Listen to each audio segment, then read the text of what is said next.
Okay, well, great. So today I've got two kind of different subjects to kind of talk about. These were suggestions from the group, or the trading psychology was a suggestion from some of the people in the group. So I went in and just did some, research into like what are some really, boil it down to a few key elements. And so I used a couple of really good sources. The biggest one is Trading in the Zone by Mark Douglas. That's probably, if you guys haven't read that yet, that's probably one of the books to on trading psychology. And then there was another one called Trading Composure, and I'm sort of going through that. So those were kind of the two main sources for this presentation. And I really want to hear from you guys too. What do you guys do in terms of kind of staying calm in the market and not kind of making, mind mistakes, I guess, for a lack of a better word? Because, like I put down in the meetup, that trading is like 75% psychological. I mean, we all know what to do, right? We know how to, trade and things like that. But if you overreact or you overtrade, you trade too big and things like that, it can negate a good strategy. And so that's what I want to talk about today. But I really want to hear from you guys that trade. Like, what do you do that helps you trade better outside of just the technical stuff? So really, what I'm going to talk about is, first of all, we have an edge, right? When we trade, we think we have some kind of an edge on our trade. Either it's a higher, we have a high probability of winning. We have, different things that kind of give us an advantage. That's why we put the trade on, right? I mean, you think the market's going to go up, I sell puts or I buy calls or buy the stock. And and so that's our edge. We start with an edge, and that's kind of more technical, right? We just think, okay, based on looking at the charts and things like that, we think we have not a big edge, just a slight edge. So, and then the the second piece of trading psychology is this is trading options or really trading even stocks or whatever is a pure probability. It's all about probabilities, right? We can put a trade on and it's going to have a 90% probability of working or a 50%, whatever you hit. So that it's all about probabilities. And the flip side of um, probability or this is you have to accept uncertainty. When you put this any trade on, there's a chance it could lose, right? I mean, if anyone says I never lost in a trade, then they're trying to sell you something. But so, so it's all about accepting the uncertainty. And so, to some people it's easier than others, and a lot of times it comes down to, how big is the risk, your financial risk. I've heard in the past where people would say, if you can't sleep at night because you might lose on this trade, you're probably trading too big. So it's understanding and accepting and some level of uncertainty in the trade. And then the third piece is really um, having a plan and executing the plan. That's probably the biggest thing that I see when I talk to people is one, they either really don't have a plan when they put the trade on, or if they have a plan, things go awry, they immediately throw out the plan and start winging it. So, and that's when people really start to, have a lot of anxiety, in trading, right? When things go against you, if you don't have a plan, then you're like, oh, what do I do now? Kind of thing. So, does that make sense? Okay. So why does psychology even matter? So one thing I would say is you can have a great strategy. A lot of us trade the strategy we call the Igor, which is a really good strategy, and it's conservative. But if you, have fear, like the market drops 1%, and then you're like, oh crap, now what do I do? And that kind of causes you to make really bad decisions or decisions that really don't go along with your plan. And then the other piece is greed, that you can say, wow, I can make $500 on this trade, every week or every whatever. And you can say, well, if I want to make $1,500, I can just do three contracts. So greed can really get in the way of um, how you trade, because you want to make sure that when you sit down and you develop your plan, that you don't change it based on if things go bad or things go really good. So that's kind of the where a good strategy, if you stick to a good strategy and give it time to work out, then the probabilities will be on your side. And then the hope delays necessary exits. That's something that I would bet most of anyone that has traded has been in a trade and okay, I'm down on my trade. It's my exit level, but I'm going to give it just one more day. Tomorrow is going to turn around. And so that causes anxiety, right? I mean, stress and things like that. So a good strategy is probably a good part of the game, but sticking to it and not doing, being greedy or fearful is a big thing. And then emotion changes execution, and I'm a poster child of executing under emotion. Like you wake up in the morning and the market is down 1.5%. And the first thing you're doing is, I got to do something to fix this or get out of it, right? Because you said it could go. And every time that I've done that, what'll happen is I'll get out and then the market will reverse higher. And then you're like, well, that was really stupid because you traded on emotion, not your plan.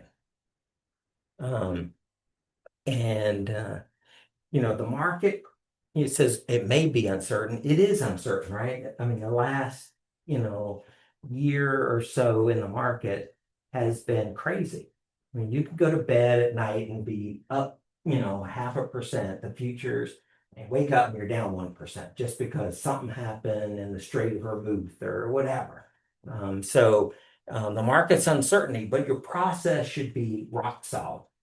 And the better you have it, kind of in writing and in place, the less kind of things that you're going to let emotions take you off course.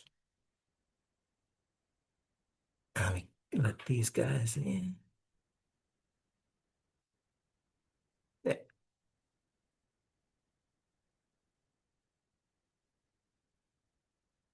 Okay. And the goal is really not to eliminate emotion because that's impossible.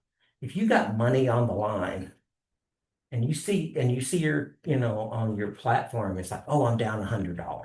I'm down $150. I'm down to, that will make anybody their stress level go up, right? I mean, it's part of trading, but it happens. It's not going to, you know, all the best psychology in the world or the prepping in the world is not going to eliminate the emotions. My wife always says, I can tell when the market is going up or down just by how you act. And it's not that I'm like walking around, cussing and stuff. It's just get a little more quiet, or she said I'll grunt more and stuff like Your that. entire life. Yeah, it's like, what in the world? Or if it's going good, you're like, yes, this is a great day. And so emotions are going to be there, whether you no matter how much you plan, and you can do meditation before the market opens. You can have Zen music on, all kinds of stuff, which will help. That's definitely will help. But when that bell rings and that thing starts going red or green, it's going to affect your emotions. Would y'all agree with that, or am I just preaching to the choir? Um, so, and then it says, your edge only applies if you executed it according to the plan. So here is my top 10 rules for successful trading psychology. And what I tried to do is I went back and I looked at a couple of sources and I said, yeah, that's a good one. Yeah. And so these all definitely apply to me as well. So, um, and I will get all of these slides out so you guys don't have to like take notes and everything. But so the first part, the one is really trade your plan. Like if you have a set plan, and I try to do it like on Mondays, this is the trade I put on. On Tuesdays, this is the trade I put on. So if the market starts going haywire, I don't say, oh, well, I'm not trading these strategies if they're a campaign trade. So if you just have your trade, the plan versus oh, the market's ripping higher because we have a peace deal, and you start piling in and putting trades on, that's not good for your emotions because the minute you do that, they say, oh, we're just kidding. We're not really having a peace deal. And then the second one is a really good one for me is when you put this trade on, any trade on, you have to be in a position psychologically that I'm going to accept this loss.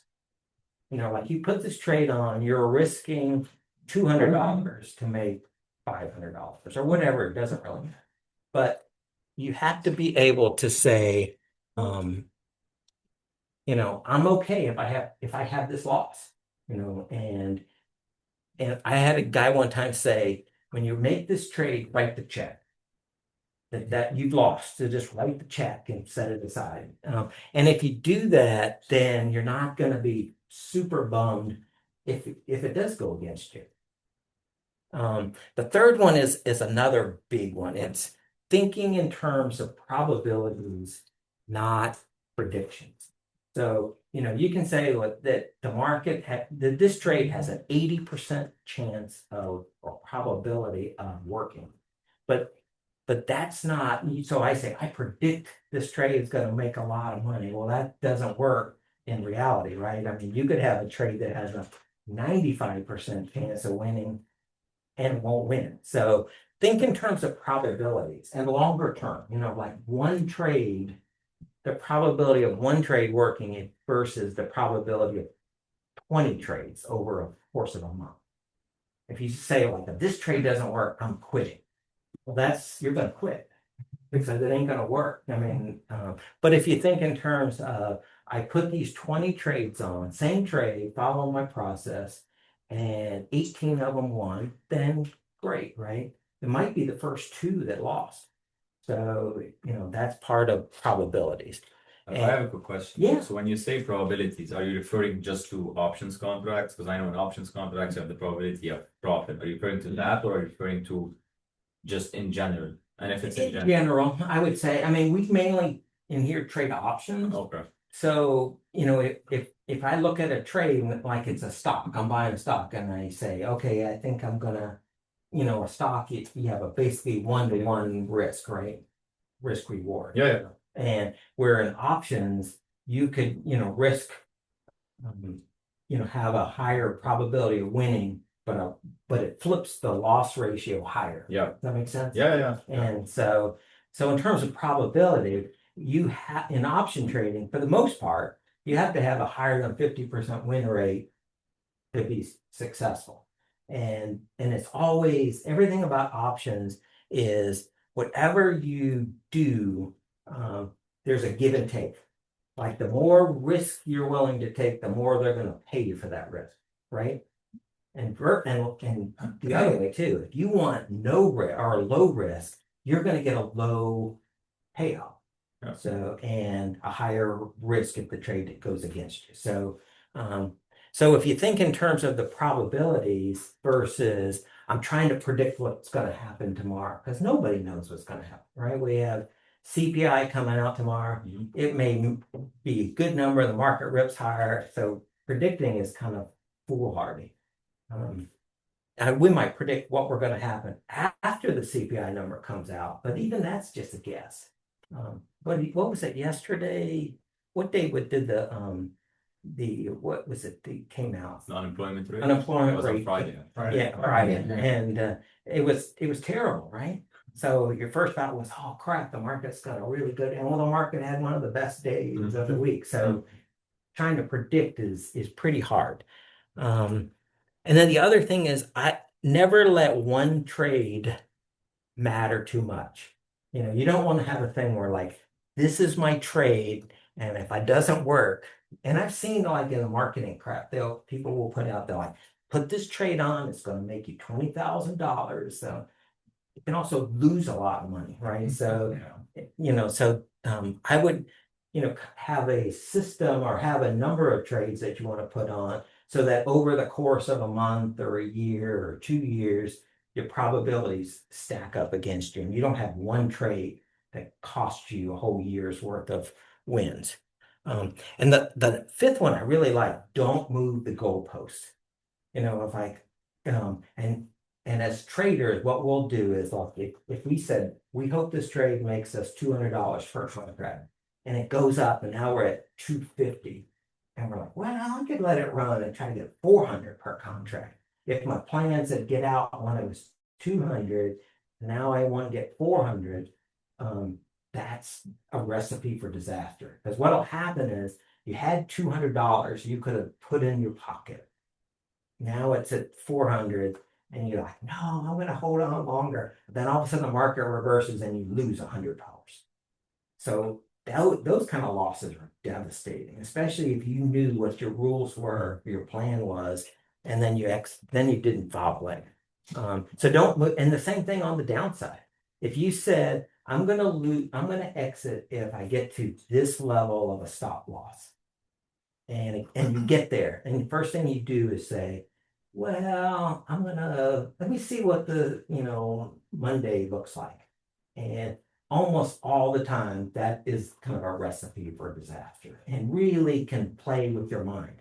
If you have a trade that just really, you didn't follow your rules or you didn't have rules, and it kind of dings you, that can really thumb you out, right? I mean, we've all been there, but the goal is really to limit the most we can.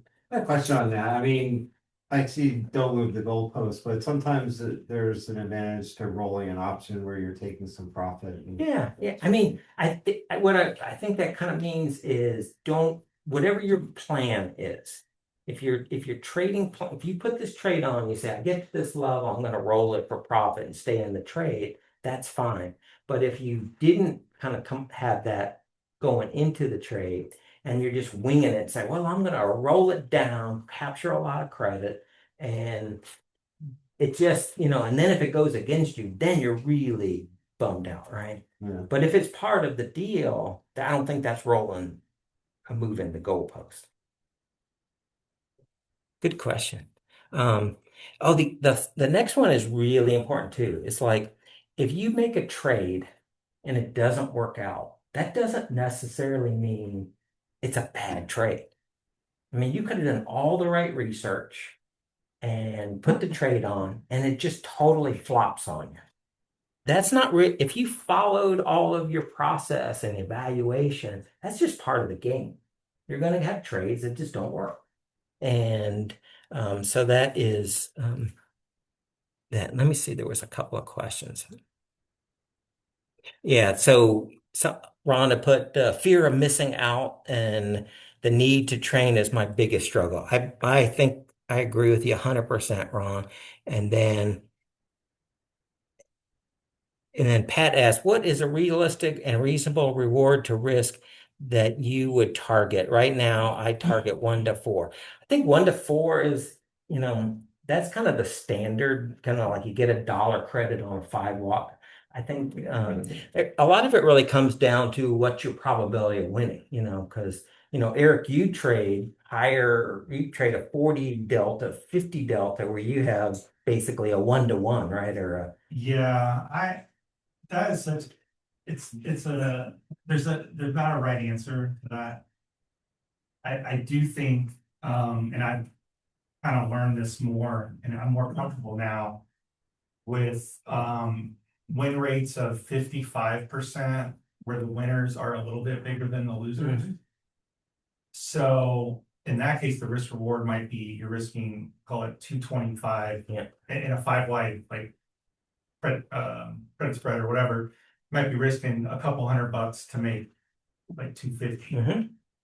So but a lot of people don't want to stomach the win rate. Yeah.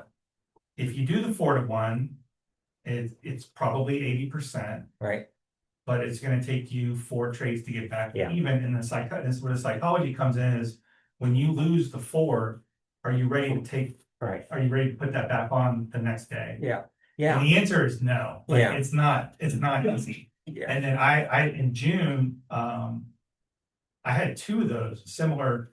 I kind of run the gamut, but I had 2 of those type of losses in a row. And it took me the rest of the month to grind it back up. And I did that with 50% trades. So it really depends on your style, a lot. your risk tolerance. I'll tell you what, when I'm risking 200 to make 200, and it's 55%, like, I don't worry that much. Right, But if I'm trying to make 50 bucks, and the thing about the 4-to-1 is a lot of people will want to do 50% right, target. mhm, That's not really 4-to-1, that's 8-to-1. right, Because you're really trying to make 50 bucks, and now you're risking 400. right, So there's a capital efficiency that you kind of want to think about. If you think about risking, this is definitely not a recommendation, but let's say in the magical $100,000 account, you want to risk less than 1% per trade. right, So for the 4-to-1 trade, you can trade 2 contracts. You're gonna Right. risk 8. You're gonna risk Yep. 800 bucks. mhm, The most you can make is 200 bucks with Right. that 1%. Yep. If you're risking 200 bucks, you can trade 4 of them, right.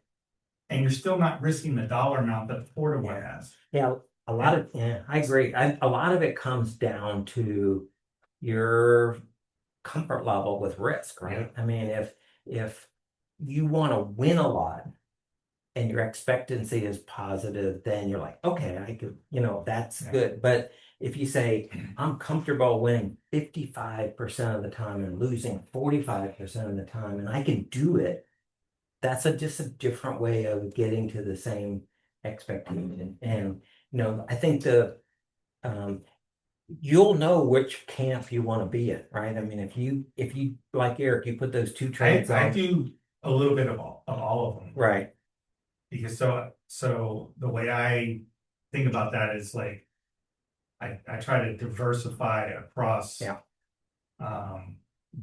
Risk and win rates, because the 90% win rate trade is great for 1, 2, 3, 6 months. right, And then it's not. right, So then what are you gonna do? So there's no right answer. Right. And I think I do a lot of back testing, as you know, and mhm, so I've seen that. mhm, Seen what happens when you don't do it right. So some people will talk about rolling. And so when you go back to the edge, if your edge is your ability to manage the trade as it's going, great.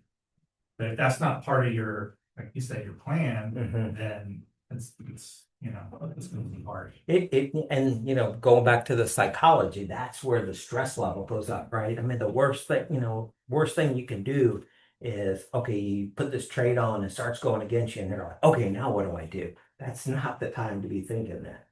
So, the other is don't chase losers. A lot of people will say, oh, it's down, I'm gonna double down, dollar cost average. And that usually doesn't work. I mean, it just tends, and then Ron had mentioned master FOMO, fear of missing out, like there's a hot stock, SpaceX or whatever. And you're like, oh, I got to get in on SpaceX, and, Guilty. and yeah, I mean, there's always, what's the next, the video, I mean, there's anything that's kind of a hot thing. The first reaction is, oh crap, I missed that bus. I got to get in. And that doesn't tend to work well unless you come up with a plan to get back in it. Number 9 is something that I think is really important, is having some kind of a trade journal or some kind of a documentation of, what you planned on doing before the day, what happened, and then if at all possible, like what went well and what went bad. And if you do that for a period of time, you'll learn a lot more about, okay, I got to quit doing that. or I got to do more of that, stick to my plan, that kind of thing. So if you have there's a sample journal, but there's a ton of different versions. But if you just have something that works for you, that's more important. And then the other thing is consistency beats excitement.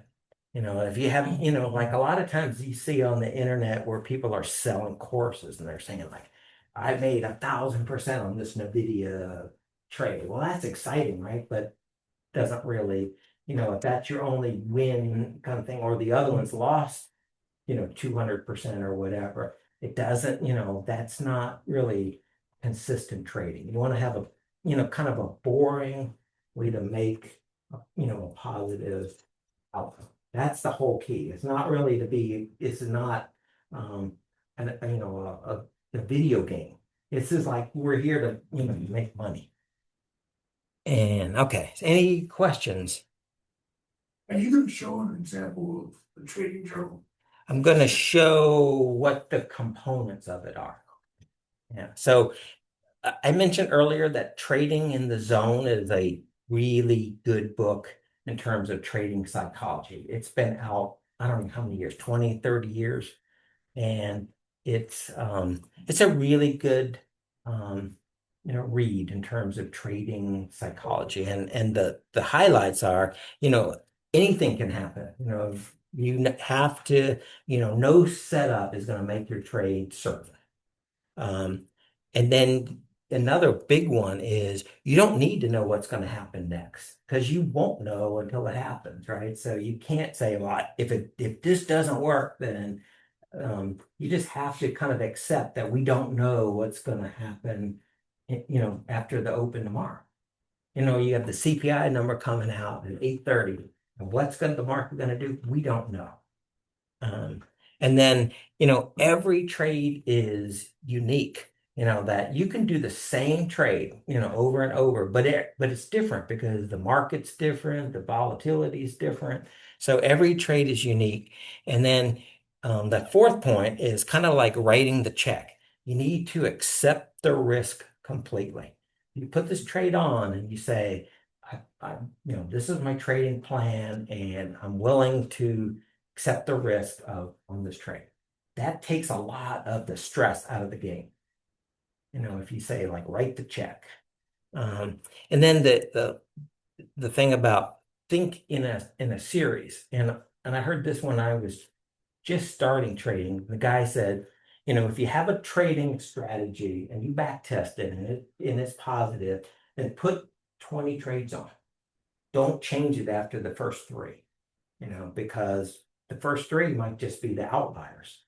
So if you think in terms of a series, you'll take a lot of the stress out, because there'll be losses in there. I always equate trading to like baseball batting. The guy has a 300 batting average, but he might go 2 games in a row where he goes like 0 for 4. So that doesn't mean he's a bad batter or he's lost his skill. It's just part of the series of, going through every at bat. And then the other thing is execute without hesitation. So if you have a trading plan and you say, I'm going to put this trade on at these 5 things set up, and those 5 things set up, you should put the trade on. Not be like, oh, well, if Trump is talking at 1 o'clock, I wonder what I'll do, and that kind of thing. Just, whatever your plan is, you should have the confidence that it's going to work. So that's Mark Douglas. Thinking in terms of probabilities, not predictions. If you have, say, a trade has a 75% chance probability of winning, or a 75% win rate, that doesn't mean that, 3 out of the next 4 are going to win. You might go 0 for 4, and then the next 4, next 8 are all winners. So you have to think in terms of probabilities and in longer kind of time frames. And I always think in terms of like, okay, a week, but really if you think in terms of a month, 3 months, 6 months, that your pool gets so much bigger, and you're going to be a whole lot less kind of stressed out if like, oh, this trade lost. But if you think in terms of this trade has to win, that's going to put a lot of stress and make you tend to, make mistakes that might cost, that you might not make otherwise. Is this helpful? Yeah. Um, separate the decision from the outcome. So one of the things that you can do is, that if you make the idea, a good decision on a trade, you put the trade on and you're comfortable with, setting it up. If it doesn't work, that doesn't necessarily mean it was a bad decision. It's just the probabilities were against you. So, if it was a good decision and you won, great.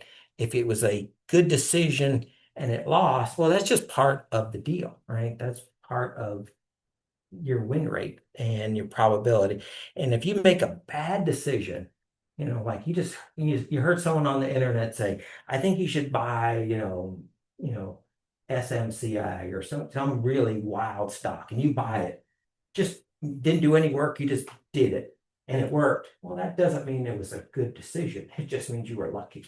And so anytime you make a bad decision, you should try to go back and say, well, why did I do this? I mean, I do that. I mean, y'all see stuff and people will call me and say, here's a trade I think we should do. And and sometimes I'll say, okay, I'll do that small stuff. And usually that doesn't work out very well. And if it does, it doesn't mean it was a good decision. Here's another really good book that I am in the process. It's called Trading Composure. And it talks about, just awareness, emotional regulation and habits. So one is, trying to be, aware of, am I greedy? Am I nervous? Am I scared? That kind of thing. Because, another one is, am I bored? Right? If you're, like it comes about 2 o'clock in the day and everything's calmed down, you're like, well, what am I going to do? Let's just put a trade on, right? So that's not good. And then the next one is the market is neutral. So it's not the market out to whack us upside the head. That's what the market is, and you can't make the market be the bad guy. Um, and protect emotional capital. That's the same thing like revenge trading and things like that, impulsive trading. Those are the ones that, really will make you, like revenge trading is like if you lost like two in a row and you're just like, okay, I'm doubling my size to make up for it. And then if that loses, then you're like, I'm ready to go, call it a day. So revenge trading is probably if you start thinking doing revenge trading, you should probably like go walk the dog or go out for coffee. Um, you know, the other one is confidence comes from preparation. I think if you have a plan at the beginning and at the beginning of the day, you say, this is what I need to do today, and if this happens, and if that, and then through the course of the day, you implement your plan, it's pretty stressless, or a lot less stress, versus if things start going haywire and you're like, oh crap, what do and you're starting to, kind of fly by the seat of your pants. It's really hard and a lot of stress. And the pause is a skill. So one of the that this book talks about is like right before you put a trade on, just pause for like 5 seconds and think of like did I do everything correctly? Did I enter the trade? Did I flip the wrong? Am I buying when I should be selling? Things like that. Is it puts versus calls? That 5 seconds might save you a lot of money. So, like you could things like, is this the trade that matches my setup? Is my position size correctly? Like what Eric was talking about. If I'm willing to risk $400 risk and I have twice as many contracts that's not gonna work, then you've saved yourself a lot of heartache. And then what is the maximum loss that's acceptable? That's huge, right? Because we never want to say I'm happy to take a $800 loss on this trade. But you have to know what it is and say, yeah, I can live with that in exchange for the opportunity to make money. And then am I reacting to my last trade? So, like you just lost in this trade. So the revenge trade just like, okay, I gotta find one that makes up that loss plus some. that's hard to, that's a bad strategy in terms of trying to, not overreact. And then what will make me exit? So, you have to know at the beginning when you put this trade on, like, when am I getting in and when am I getting out for a profit or a loss? If you know that and it hits those levels, it's less of a angst in terms of the trade. That makes sense? Yeah. Um, for emotional traps, fear, like worrying about the market. You got two questions. Oh, okay. Oh, thanks.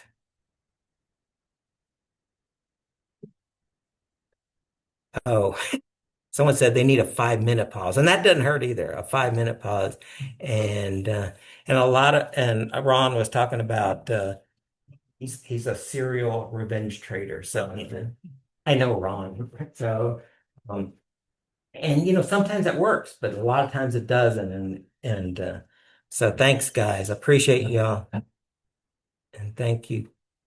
The other was greed, like the market is ripping higher, so I'm gonna increase my size, even though you're taking more risk. That is a recipe for disaster. Um, FOMO, I hear that, this stock it is ripping, it's already 50% higher.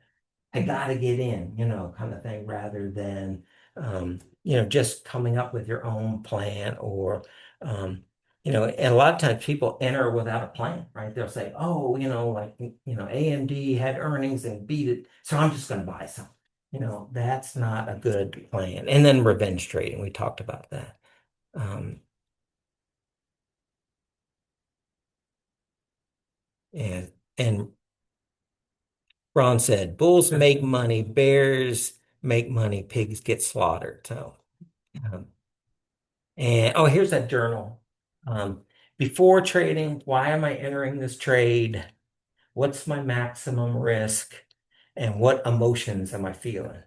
Like a lot of times, I don't know about you, but there's certain days I'm like, I'm just nervous about the whole market. So if you know that, just you should kind of note that as you put the trade on, or like this is going to be a great day, and I'm putting all, and then during the day, did I follow my plan? Like it's easy to have a plan, but if at the end of the day you go back and go, like, I didn't even come close to following it, then that's something you can learn from.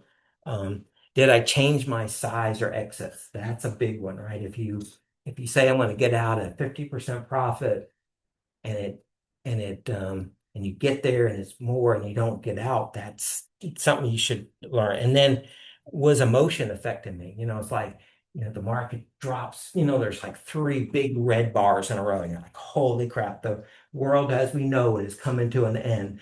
So I'm going to make these decisions. That's not a good. And then after, um, not really did the trade work or not, but was it a good decision? Did I follow my plan? And then what did I learn from it? And then do I have to change anything afterwards?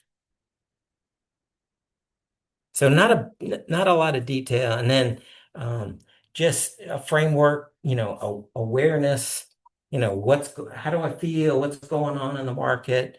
Um, using that information, um, return to the trading plan, and then be ready to execute. Um, the objective is not to feel nothing, because that's not realistic, right? If we're risking our own hard-earned money to make money in a trade, you don't want to be, oh, this doesn't matter, but it's how to act correctly despite what you feel. So, and then this is the last slide. So, we can't control the market, and you can control your position size. So, if the market is, if I've had people tell me, like, if you can't handle this loss, you're trading too big, or if you're can't sleep at night because, oh God, this trade moves against me, you're probably trading too big. You can control your risk. You can't control the risk of the market or what's going on in the market, but you can control your risk, and and and then you can control whether you follow your plan or not. So, and then, success is measured over a series of trades, not just one trade. That's probably the biggest thing. It's like it's like a guy that's a hitter on a baseball team. He looks at his whole season before he says he had a good season or not. Any questions? Is this helpful at all?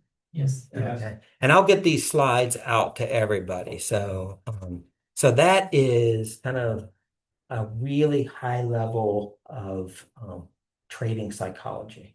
And this probably helped me more than it helped you guys. So anyway, let me see. There was another question. Oh, thanks, Ron. So okay, so now I'm gonna go back and share, find a new screen. Okay, then I did a quick thing on, and I heard this video, and I thought it was real. It helped me reinforce what looking at longer time frames. So I'm going to share this with you, and if we have time, we can actually look at a stock or an ETF that anybody wants to look at. But let me go ahead. I need to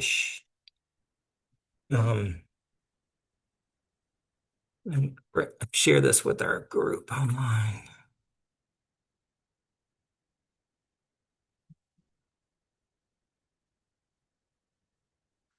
I usually do this. I'll swip the slides and then not share it with the new groups.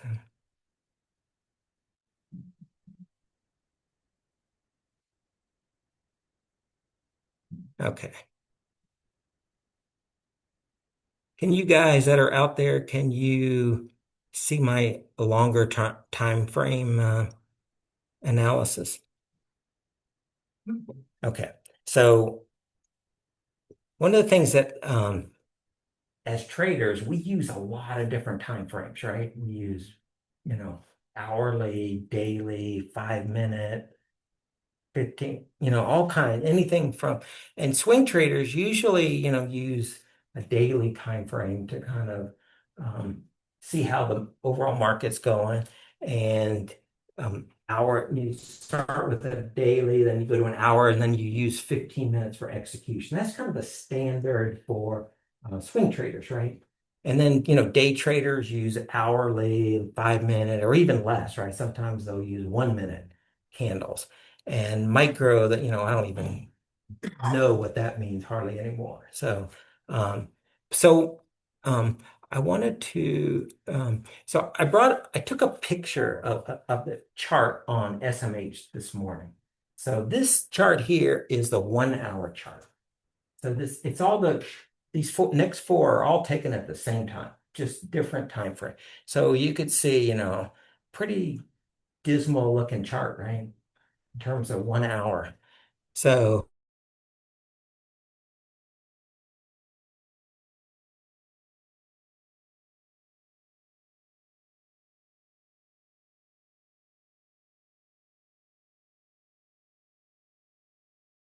chart, just different time frames. And then if you look at a monthly, you can see like this is what SMH has done month over month. Every candle is a month. So you could see, going back to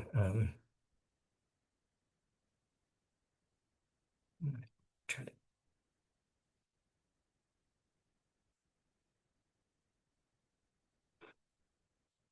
so here's the hourly chart. This is I don't know exactly what time it was, but and then the daily, and then the weekly, and then the monthly. So you can really see a lot of difference if you kind of zoom out and you on the chart.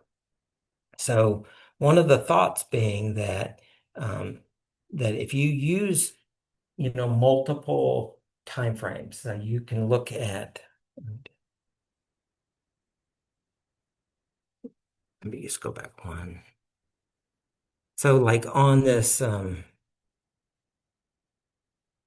weekly time frame, you can really see, and I drew some trend lines here. So you can have, like if you look at this line here, the stock kind of moves up and down in this channel, right? A trend channel. And when it gets up to the top of the channel, it's usually will either pull back or stay the same. So the thought being in terms of long-term trading, if you go out instead of looking at just the daily or just the hourly, to go out and look at a stock that is, how it's performed on a weekly basis over, the last year or so, or a monthly basis, you have a lot better idea of, what path it's really on. It kind of eliminates a lot of the noise. Does that make sense? Um, so, and then if you look at, in addition to that, big picture kind of thing, you look at, indicators like a moving average. Is the 10-day moving average above the 20 and is price above the 50? Those will tell you what's the overall trend of the stock. Stochastics will tell you is the stock overbought or oversold. So, and what you'll find is on those trend channels, if it's at the bottom of the trend channel, usually you'll see that it's oversold. So, and then you want to also look at resistance and support levels. I have a question here. Yeah. So generally speaking, in your experience, the strategies that you follow, how much are they leaning towards the technicals that we're seeing here, and how much are they leaning towards conviction in the stock and the company and the products and the financials? Because at least for me, the way I've been doing it for the past 2 years since I've been trading, it's mostly the latter. Like I look at a company, look at how they've been performing for the past couple of quarters, look at their products, are the products growing, all of that stuff. I don't really, like, I know what all these things mean. I look at the RSI sometimes, Bollinger Bands, but I don't have a strategy that's set in stone. Is that the same for you? And then that's not just for you, I think everyone here. Yeah, I mean, well, what about you guys? Are you probably more technical traders or fundamental traders? What would you say? Technical. Any fundamental, like really reliant, probably not as many, right? So probably, I'm in SpaceX, so I'm definitely not that. yeah. So if you bought SpaceX, you're not a fundamental. So I would say, to answer your question, I would probably say this group is probably more technical than fundamental. Yeah.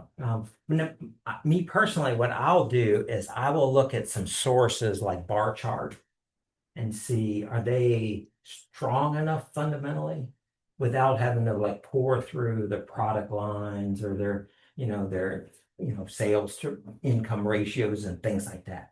If they're good, good companies and their technicals that's what I want to trade. Yeah. Yeah. No, I get what you're saying.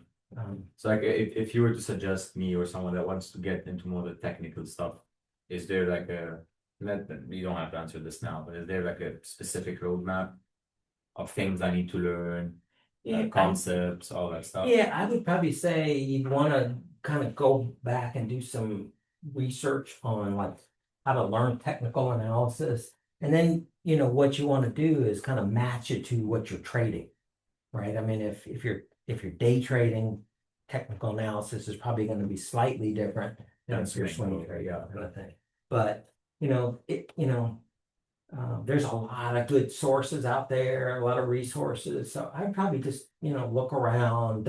I wouldn't buy anybody's course on Yeah. technical analysis, but I would probably say, like there's a lot of good books out there, a lot of good stuff on how to. And, a lot of times, so if you have a good fundamental company and a basic technical thing, I think that can be an edge. So, Yeah. yeah, I mean, a lot of these are all technical Yeah. things, Yeah. like trend lines, moving averages, things like that. So, you can, and what I'd probably also just say, since you're starting, or anybody else, I wouldn't get over crazy with, too many technical indicators. You can kind of, build yourself into like, where you can't get anything done. You're like, well, the RSI is this, but the stochastics is this, and the trend, then you can't make a trade. So I kind of come up with the ones that you're comfortable with and just kind of stick to that. What are a good set of indicators to start out with? So you're not getting overwhelmed. I mean, I think moving averages are really good to know what's going on because those tend to, work historically. If the stock drops below, say a 50-day moving average, that, historically that stock won't do well, kind of thing. One of the ones I like is the 10 moving average above the 20 and its price over the 50. That's an easy one to kind of look at. And then the other thing is, kind of support and resistance levels. If it gets to every time it gets down to $90, it reverses higher. Or every time it gets to 120, it pulls back. Until it does. Until it does. But at least it gives you a guide, and so that's an edge, right? I mean, if you know, and the other thing about like support and resistance lines are everybody sees the same support and resistance levels. So if it comes down there, there's a bunch of guys like us going like, oh, this is when it goes up, and then they buy, which makes it go up, right? So a lot of times it's a self-fulfilling prophecy. If it goes above to the all-time high, like have you ever seen where like a stock will announce earnings and it'll go up 25%. Usually goes down. Yeah, and that's because everybody is that. going like, I'm getting the hell out of here while I can still, make a good money. So it's a self-fulfilling prophecy, kind of thing. So it doesn't mean that they're right or wrong, but so does that help? Yeah, very much. So, using multiple time frames. So what I have kind of in this method is going back to a longer time frame, weekly, monthly, to start with, and look for a stock, a good stock that you like that's in a trend that you can see over a longer period of time.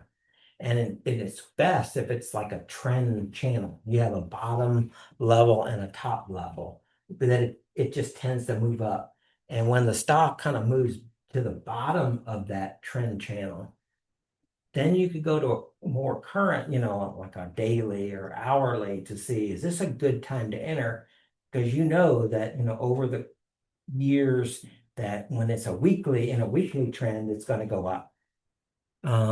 And again, I just listed the ones that I use, but they're, whatever one you feel comfortable with. And there's a ton of them. If you ever go and look at like Thinkorswim or any of those where you could drop down all the tech, there's like, like if you go to TradingView and you say, let me look at what indicators are out there, there's thousands of them. And there's people who make them up every day, kind of thing. So, and then once you've kind of identified that in a longer term that this is at the bottom of a channel, and then you go to the more current, look at a daily or an hourly, and then you look that this might be a good entry because it has, room to run higher. That makes sense? Yeah. So that's kind of the longer term approach. And it's different because I don't generally do that, and when I saw the video, the guy doing it, I'm like, well, that makes a lot of sense. Because if you go back and you say, you look at an hourly chart and it's all over the place, right? Every bar is an hour. But then you go back and you look at like, well, how's this stock done over the last 2 years on a weekly basis? You have a lot clear, it eliminates a lot of the noise. So I used to use Pike and Ashy candles. Are y'all familiar with those? It's just kind of smooths out the high and the low. It's just a different way of looking at it. But they're also hard to read, like when to get in or not. So, but it does tell you what the trend is better. So anyway, is that helpful? Okay. Any questions about that? Does anybody, I don't know, how are we doing time? I guess we're doing okay, right? Do y'all want to look um at a particular stock or ETF to walk through this? Okay, let's see if I can do that.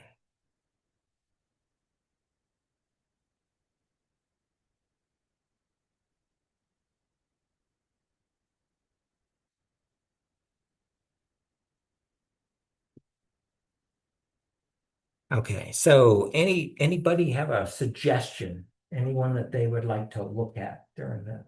BKNG. What was that? BKNG. BKNG. Okay.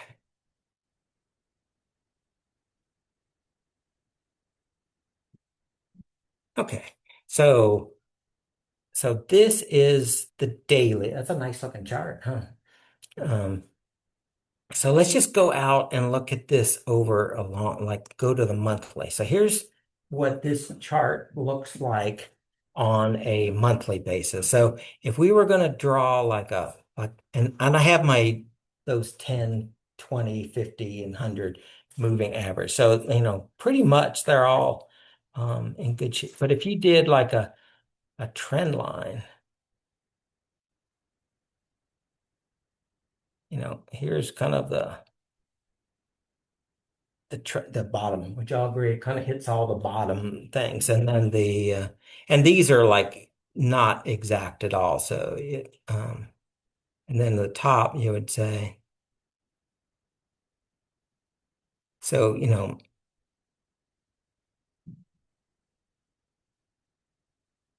so this is on a monthly basis. So if you go back on a weekly basis, the trend lines are still there, you know, but it really changes a lot, doesn't it? Because it doesn't really on a weekly. It's just really chopped around down here and just started to move up. And I'm not familiar with this. What do they do? It used to be Priceline. Oh, okay, okay. Yeah, and I have an experience with Priceline. I did a trade in Priceline once and I made a lot, it was made a lot of money. Couldn't get out because it had no liquidity. So that's a hard one to trade. But that's so on I don't know if there is even like a trend on this one other than it's starting to move up. Um, so I don't know if that one didn't work as well, but good start. I mean, good looking chart. Um, any others that anybody wants to say? Can we look at Robinhood? Sure.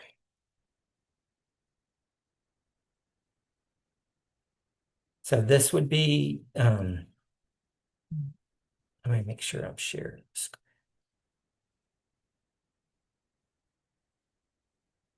I knew I forgot. Okay, so here's Robinhood. So this is on a daily. So you could see where, it's pulled back, but if you go out on a weekly, it's kind of just gone flat, right? I mean, it's just totally sideways. So um so it's really not a trend one that would fit this trend thing, but it's funny how like if you go to an hourly chart, I mean, they always look different, right? From those different home things. So, what you're really looking for is a stock or an ETF that is in a long-term kind of uptrend and has some clear kind of boundaries. Like the one that I saw today was SMH. So on a daily, it looks kind of flat, right? But if you, Cup and handle. hmm? It's like a cup and handle. Could be, but not really a trend, right? So, but if you start going out to like a weekly, you can see, clearly it's kind of a nice channel higher. And then going out on a monthly, it's almost crazy how like how high and far it's gone over, the last whatever 12 months or something. So, this is one that I would look at some kind of strategy like that. That if it was back to, say, a weekly, um, and it was kind of towards this bottom of the channel, then I would probably flip to the daily or the hourly and look for an entry there for a long, because historically they're going to go from the bottom of that channel closer to the top of the channel. So that's kind of what I was working The on. trend zero, the trend lines that you drew. I did, yeah. Okay. Yeah. And I'm not an expert trend line Yeah, yeah. drawer. I just kind of winged it. But you can see on the bottom where it's gone, from that one all the way through kind of thing. Yeah. So just a different way of looking at it. You don't have to use trend lines. You can just look at, you know, I guess the point is if you go back instead of only looking at the hourly chart or the daily chart, just take an extra second to look at the weekly and the monthly and see how it's performed over time. And you may get a different picture. So, Can you put in a SCHD? It's a sure. SCHD. Yeah. Okay. So this is an ETF. ETF. That'd be steady based upon the current market. Yeah. SC. Okay, so here's that. So as soon as it comes, okay, so here's the daily chart. Nice looking chart, right? So you could, see if you were going to draw a trend line, you could, you know, something like that, right? And let me go and answer some questions. Oh, someone wanted to see Dell. Okay, so I'll do Dell next. So that's a daily chart of SCHD. And so you go out to the weekly, and it's kind of confirms it's a nice, steady, rising stock. And here's that trend line that I drew earlier on the thing. So it kind of matches it up on the longer time frame.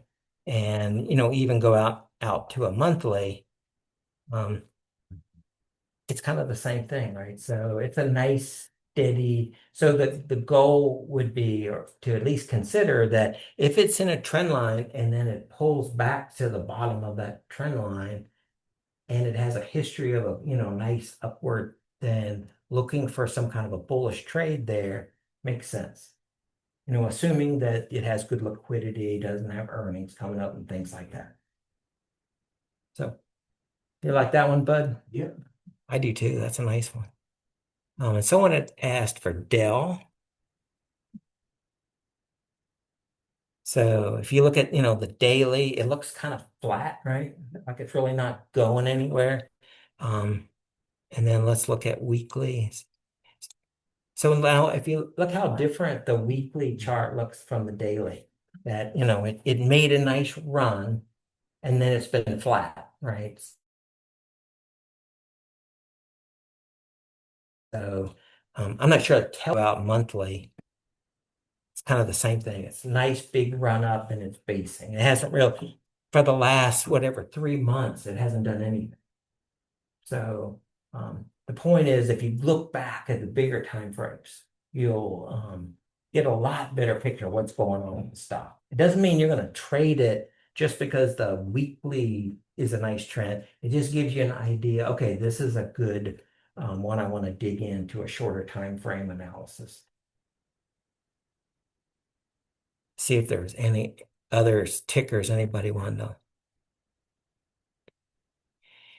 Someone asked, does bar chart show any seasonality numbers? I don't know. I don't know. I mean, bar chart has so much stuff to it that it very well may, but I don't know. I don't use that, but that would be another thing you could use, right? If there's a seasonality trend in a stock, then you can use that to your advantage too.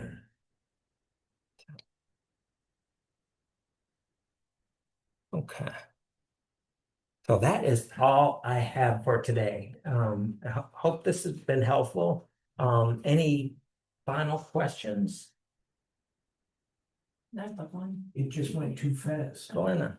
Can you use the Bollinger Bands? You can. Instead of the term? You can, yeah. I mean, that could be, you could go back and say, well, we could actually just, I think we could do that. Add in Bollinger Bands. So that if, let's go back to a short. Not sure what. You didn't apply it. Oh. Yeah, so here's like the Bollinger Bands. So that, every time it runs to the top of the Bollinger Band, that's probably, it's going to contract. And then down here at the bottom, when it pulls, it's, the Bollinger Band is like a big rubber band. The further you go, it's going to snap back to the middle. So, the guy who invented Bollinger Band was John Bollinger, so he named it after himself. It's a good one, So I was worried that when someone names an indicator after themselves. All the old ones are. I know. Kantian channel, or Yeah. isn't that like a person? I think so. Yeah. But I mean, it works. It's been around for a long time, right? So, I mean, and again, a lot of it is a self-fulfilling prophecy, right? It's like, oh, if people are looking at the Bollinger Band and it's way to the top, I'm selling, and it'll pull it back down. In the Bollinger Band, like I didn't change the setting, but you can go bigger, like 2 standard deviations, 3, make that thing wider so that it's a lot more, I guess, consistent. It doesn't, if it's a short, kind of thing, and it's 1 standard deviation, it's not as reliable if it's a 2 standard deviation Bollinger Band. I've like totally nerded out, haven't I? Okay.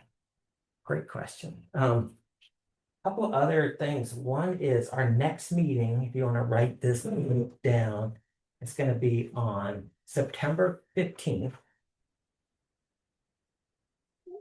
Same place, same time. So, and I'll get some out, later, but I just wanted to tell you guys. And let's see what else. Any suggestions for topics that you guys would like to see at a next meeting? Maybe if we can get a more detailed look at his strategy. Okay. So let's say, I don't know, let's say it hits the lower Bollinger Band Mhm. here. Like, what do you consider a bullish move? Is it buying leaves, buying short-term Yeah, calls, yeah. selling puts, like just the different. Okay, yeah, it's Wait. kind of like, okay, if it's bullish, what would some strategies? Yeah. Okay, that's a good one. So, I liked what he was suggesting. One of the people that had this, that was sending them, they said the SCHD and loving it. I put some of those strategies out there to find out what the like. See, it says SCHD, loving it, got me some mhm, top one.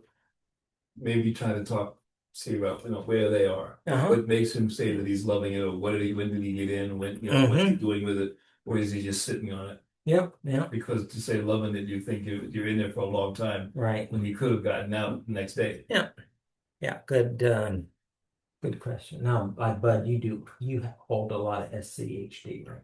Yeah, Yeah. QQ and SPYI and what this gentleman brought up the technical versus fundamental earlier.